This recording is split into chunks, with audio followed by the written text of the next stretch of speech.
Hey everyone, this is Josh Hayward and welcome to day 7 of 31 Days of Pumpkin. That's right, we are about 1 week into our 31 days and it's been quite eventful. We've had everything from just kind of straight up pumpkin ales to Scottish ales to extract kind of ales to a little bit of everything really. It's been really interesting to see what we've tasted thus far.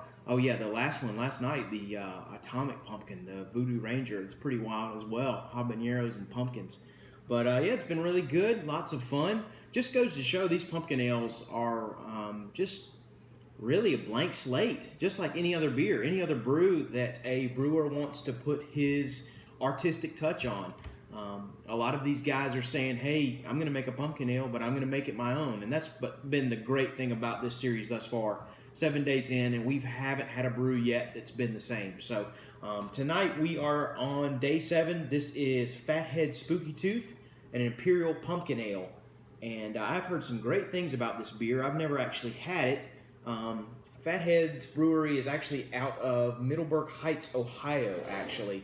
And I've heard, just like I said, great things about this brew. Just that it's really good year in and year out. I'm not sure if the recipe stays the same or if it changes, but I'm very much looking forward to this one. So we're gonna get after this. I actually haven't had anything from Fatheads. So if you've had anything from Fatheads Brewery, let me know what you think of the rest of their ales. I'll definitely be on the lookout for them for sure, because I've heard some great things about this one. So let's see what we've got. Very, very pretty beer here. By the way, as I pour this out, shout out to my Clemson Tigers who won again today, 6-0. I think we are making the run for a second national championship, but I'm not going to speak too soon. Congrats to the Tigers, though. All right, we have a beautiful beer here. I couldn't resist that plug, you know, wearing the Clemson hat, Clemson shirt. Love my Tigers, love my alma mater. We've got a beautiful, beautiful looking beer here. Just what you think of when you think of pumpkin ales or fall in a glass, really. It is a kind of a pale amber type color, golden amber color, kind of a more amber in the middle and then more golden as you get towards the bottom of the glass.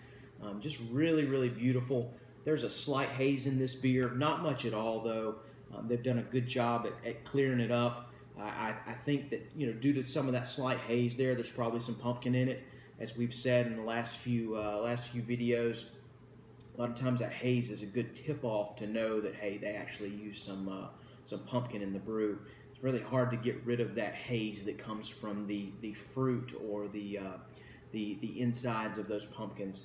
But we've got quite a little swirl there in the glass. We've got quite a frothy head, just off-white frothy head there, and just a beautiful-looking beer. You know, we've seen lots of different ones over the last few days, and this one's just absolutely beautiful. I can't wait to see what we've got. Let's see what we've got on the nose. Oh my gosh. Wow. Oh my gosh. I said it twice. This is just, when I think of fall, I think of the leaves turning colors, think of the cooler nights, cooler mornings, cooler days, thinking about Thanksgiving coming up. Just thinking about just great food and cooler weather and time with family and friends.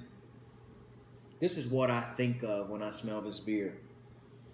I'm smelling great fall spices, a slight maltiness. I'm smelling pumpkin pie all in this. I'm smelling pie crust. All and smelling a little alcohol too, all right there in the one, and it is just, it's quite a treat for the nose. I really, really hope that the taste of this one lives up to what I'm getting on the nose, because it is quite a treat. Yeah, getting some sweetness in there. It's there's a malty sweetness, and then there's also like a pumpkin pie kind of sweetness too. That's quite amazing. So I'm not going to talk about the smell anymore. We're going right into this thing. So cheers. Cheers to Fatheads. We'll see what we've got on this spooky tooth.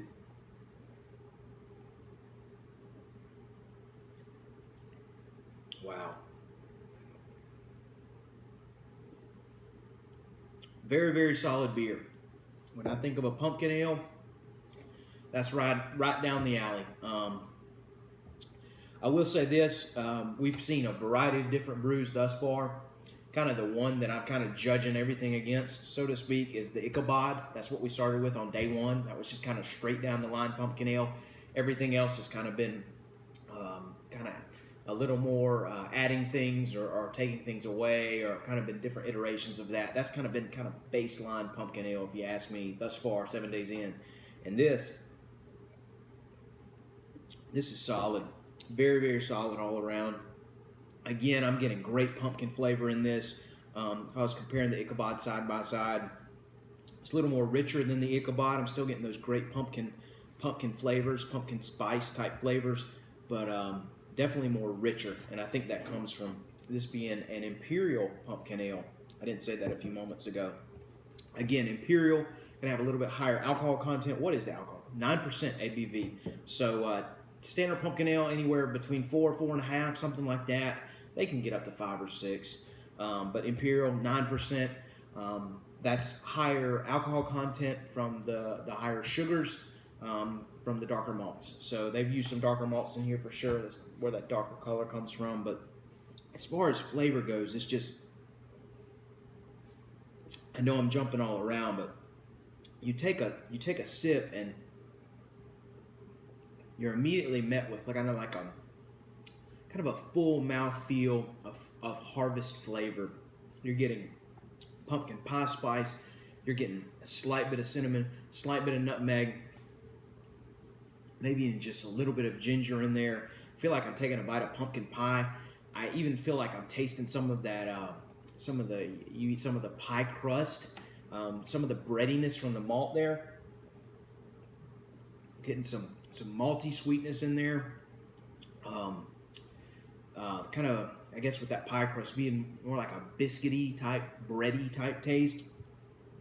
So that you're getting malt there, you're getting that great pumpkin spice flavor that accentuates just the pumpkin in this, and then there's just a very, very pleasant alcohol taste in it. Being an Imperial 9%, you definitely taste that on the back end of the taste there. It's a little heavier, being that it's an Imperial. Like you can tell, okay, I'm drinking a little bit more alcohol in this, but it's pretty easy drinking. It's light. Well, it's about medium mouthfeel. I couldn't drink a lot of them because it's so rich in flavor. Like this isn't something you could drink like 3 of them.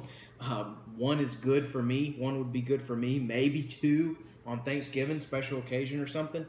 But just a very, very good beer. Good on the malts. Good on the pumpkin type flavors that they use in here. Good on the harvest spices. Great on the alcohol complement there.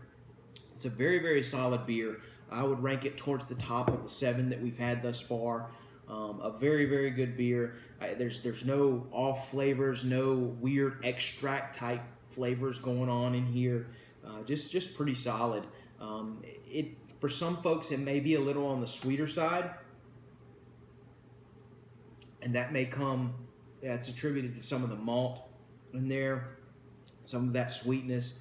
Maybe even some of those spices you might not like, but as far as, just like I said, I could drink one of them and be very, very content. Just a good solid brew all around. I really think they did the pumpkin ale style justice for sure. Cheers to Fathead Brewery on this one. I've really enjoyed this one. It's definitely lived up to the hype that I had heard from other people, and it's a great one. Thanks to Bruegel for sending me this one, actually. I really appreciate it. I wouldn't have been able to get it down here in the Southeast if she had not sent it over, so thank you very much for that. But great beer. Really enjoyed this one. As I said, I'd put it towards the top of what we've had thus far through 7 days. But as I say that, 7 days in the books. Thank you so much for following along. Looking forward to day 8, starting on our 2nd week.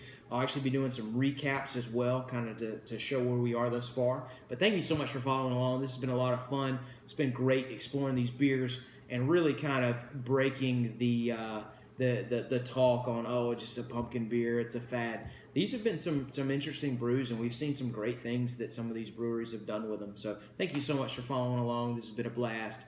You guys have a great night. Cheers.